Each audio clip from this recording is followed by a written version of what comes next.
Hi everyone, it's Taylor here today, and I would like to share with you different techniques that I use to create this cute interactive sloth card for Christmas. So let me start by walking you through the different supplies I'll be using on this project.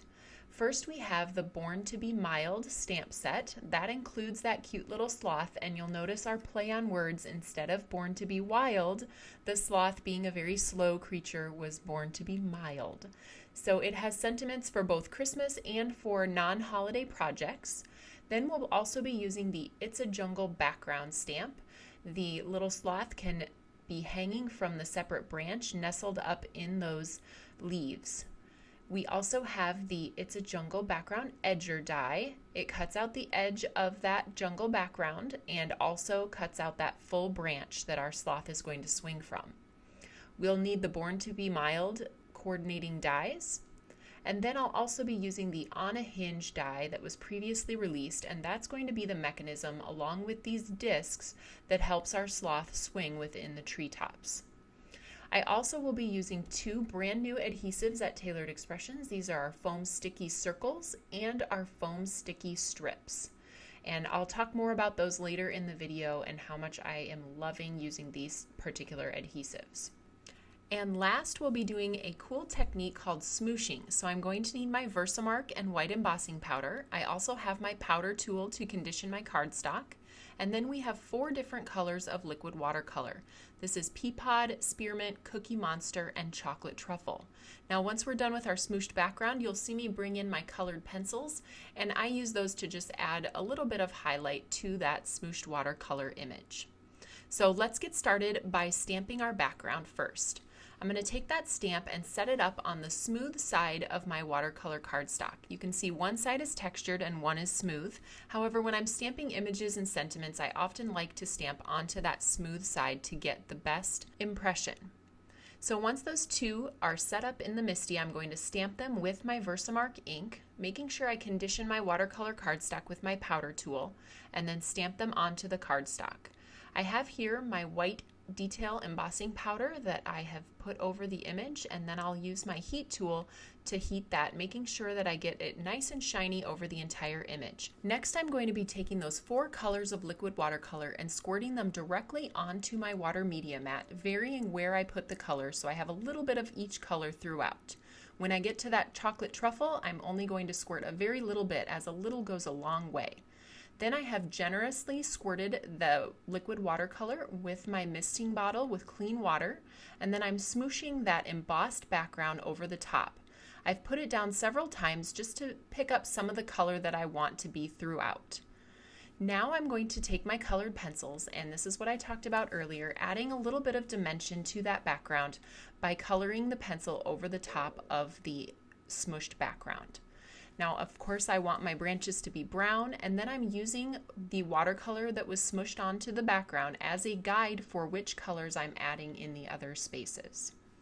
When that's finished, I'm taking those dies, the It's a Jungle edger and then the die that cuts out the branch. I'm going to send those through my Big Shot, and you can see we're left with a beautiful border of jungle leaves and then that separate branch image.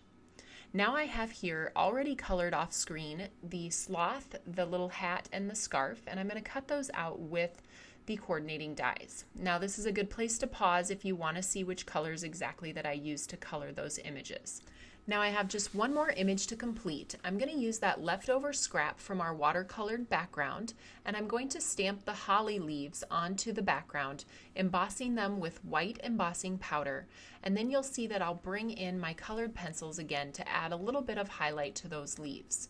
Now the holly leaves do need to be fussy cut, so I'm also going to grab my detail scissors and do a little bit of fussy cutting to cut these all out, and then set them aside until we're ready at the very end to add the holly leaves to the project.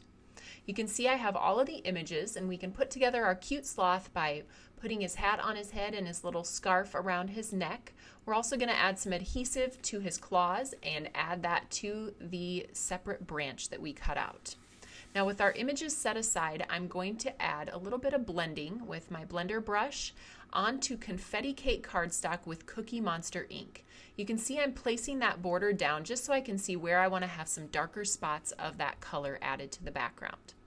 Now nothing is adhered on my card, but I've placed it all down and set up my sentiment so I know exactly where I want it.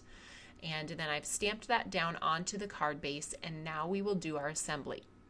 First things first, I need a small strip of cardstock. This is about 1/4 inch wide, and I'm just going to add that to create a little strip that connects that branch. Now this is where we are going to hang our hinge. So I have that hinge pre-cut, and we're just going to adhere that again with some regular old adhesive onto that strip that we added. Next, I'll be using the foam sticky circles along with 2 on the right track discs to create the element that will help our sloth swing in the branches. I have one of the sticky circles that I'm placing in the center of one of the discs. Then I will take the hinge element and center it over the top, sandwiching the second disc on top. That's going to create that swinging element for our sloth.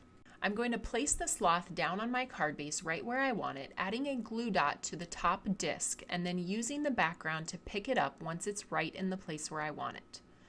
Now you can see that swings back and forth. However, we want to build an area for the sloth to swing within so that he doesn't swing above the branches and his head doesn't get covered up.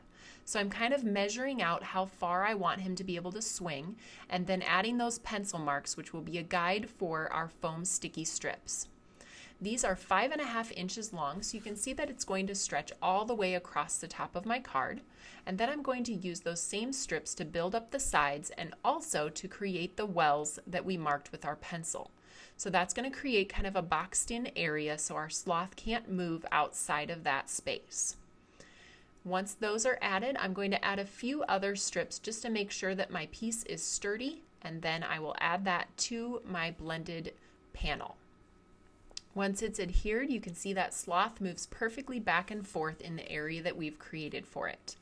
And now I'm going to add those holly leaves that we embossed and use the red berry crystal drops to add highlights to the holly berries. The last step is going to be to add that to a card base with a little bit of Scotch adhesive, and you can see that our card is all finished with that super cute interactive element. I hope you will give this a try in your craft room. You can find all of the supplies that I used at the Tailored Expressions web store at tailoredexpressions.com.